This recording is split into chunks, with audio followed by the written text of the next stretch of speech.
Sa videong ito, pag-usapan natin kung ano-ano ang mga sasakyan na pwede mong imaniho base sa iyong driver's license code. Kaya tara, samahan niyo ako at panoorin natin ang video na to. Pero bago yan, sa mga hindi pa nakasubscribe sa akin, ayun na ang bahala. So magandang malaman natin kung ano-ano ang mga driver's license code o DL code ang kukunin natin once kukuha tayo ng driver's license. Hindi porket may driver's license na kayo ay pwede nyo nang imaniho ang lahat ng klase ng sasakyan. Magdedepende pa rin yan sa iyong driver's license code. Bago tayo mag-umpisa, pag-usapan muna natin kung ano-ano nga ba ang mga DL code or driver's license code. So meron tayong tinatawag na DL code A, DL code A1, DL code B, DL code B1, DL code B2, DL code C, DL code D, DL code BE at DL code CE. So ngayon, tatalakayin natin isa-isa ang mga DL code o driver's license code. So unahin na natin ang DL code A. So kung meron ka nito, ang pwede mong imaniho ay motorsiklo. Dapat nating tandaan na dalawa lang ang pwedeng sumakay sa motorsiklo, isang driver at isang pasahero. At ang mga motorsiklo ngayon ay may mga classifications na. May manual, may semi, at meron ding automatic. So dapat ninyong malaman kung pwede ba kayong magmaneho ng manual or automatic lang. I-check nyo po sa likod ng inyong driver's license, may makikita po kayong MT at AT. Ibig sabihin yan, manual transmission at automatic transmission. At kung AT or automatic transmission ang nandyan sa likod ng inyong driver's license, automatic transmission lang po ang pwede ninyong imaneho. At hindi po kayo pwedeng magmaneho ng manual transmission. Pero kung MT naman ang nandyan or manual transmission sa driver's license niyo, ibig sabihin po niyan pwede po kayong magmaneho ng manual transmission at pwede din po kayong magmaneho ng automatic transmission. Yes po, kasi yun po ang policy. Kapag MT or manual transmission ang nasa driver's license ninyo, pwede po kayong magmaneho ng automatic. Pero kung automatic naman ang nakalagay, hindi po kayo pwedeng magmaneho ng manual. At ngayon, pag-usapan naman natin ang DL code o driver's license code A1. So dito ang pwede nyong imaniho ay dalawa, tricycle at electric vehicle. So tricycle, so ibig sabihin yan may tatlong gulong. Simple lang, di ba? So sa tricycle, ang seating capacity nito ay depende po. Kasi normally isang driver at dalawang pasahero lang. Pero dito sa amin, pwede pang sakyan ang likod ng tricycle. At sunod, pag-usapan naman natin ang DL code B or driver's license code B. So tandaan na ang description ng DL code B ay passenger vehicle. At kung sabihin natin na ito ay passenger vehicle, ang sasakay dito ay tao, di ba?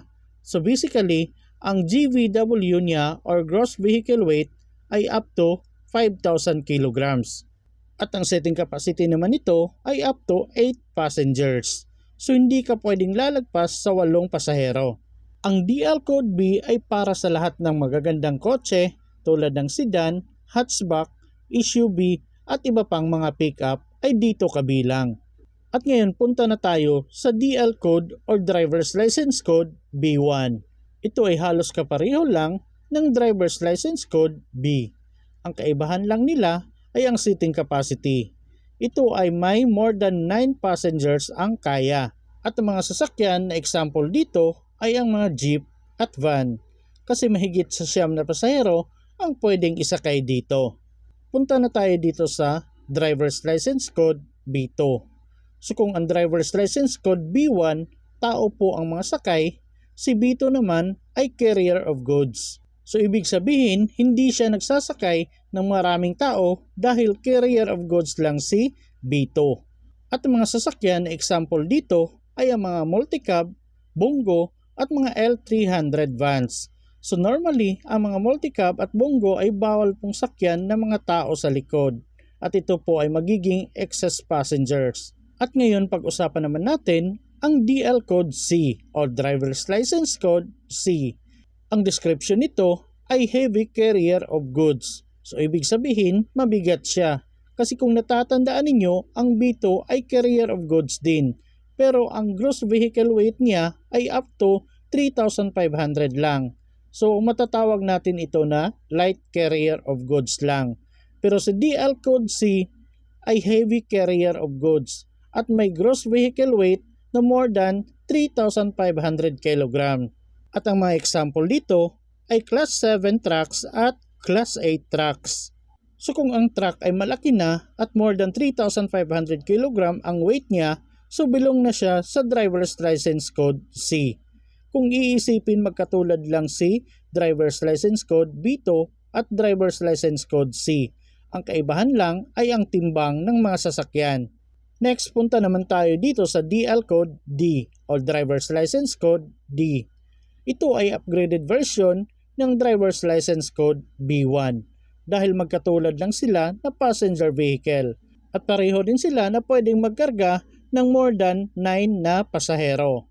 Pero ito ay may gross vehicle weight na more than 5,000 kilograms. Ito ay para sa lahat ng pampasaherong bus, lahat ng klase ng bus na makikita mo sa Pilipinas ay dito kabilang sa Driver's License Code D. So dapat ang mga bus driver ay may DL Code D sa kanilang mga lisensya. At dapat din nating tandaan na kung magmamaniho tayo ng DL Code C at D, dapat ang driver's license natin ay professional. Kasi ang non-professional ay pwede lang po sa DL Code A, A1, B, B1 at B2. Kasi kung C at D or above, dapat ang classification ng driver's license ay professional na. Samantalang ang DL Code o driver's license code BE at CE ay para lamang sa mga articulated vehicle or trailer type vehicles. Ito ay para sa mga sasakyan na may pivot joints or dugtungan kung baga. Madalas itong makikita dito sa Pilipinas. Yung malalaking container trucks or trailers, basta yung mga sasakyan na may hinihila ang halimbawa dito.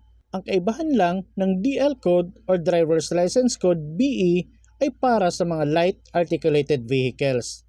So ang gross vehicle weight nito ay not exceeding up to 3,500 kilograms. At ang seating capacity nito ay 1, 2 or more. Depende na po yan sa sasakyan. Ang example nito, yung mga sasakyan na may hinihila na hindi lalagpas sa 3,500 kg. Kagaya ng mga sasakyan na naghihila ng mga jet ski or iba pa, basta hindi lang po lalagpas ng 3,500 kg. At ang DL Code CE or Driver's License Code CE naman ay para sa mga heavy articulated vehicle. So ibig sabihin, mabigat talaga siya. At dapat ang gross vehicle weight niya ay more than 3,500. Basta tandaan, ang Driver's License Code BE at CE ay para sa mga articulated vehicles or trailer type of vehicles. Ang kaibahan lang po nila ay ang gross vehicle weight. Ang BE ay dapat hindi tataas ng 3,500 at ang CE ay more than 3,500.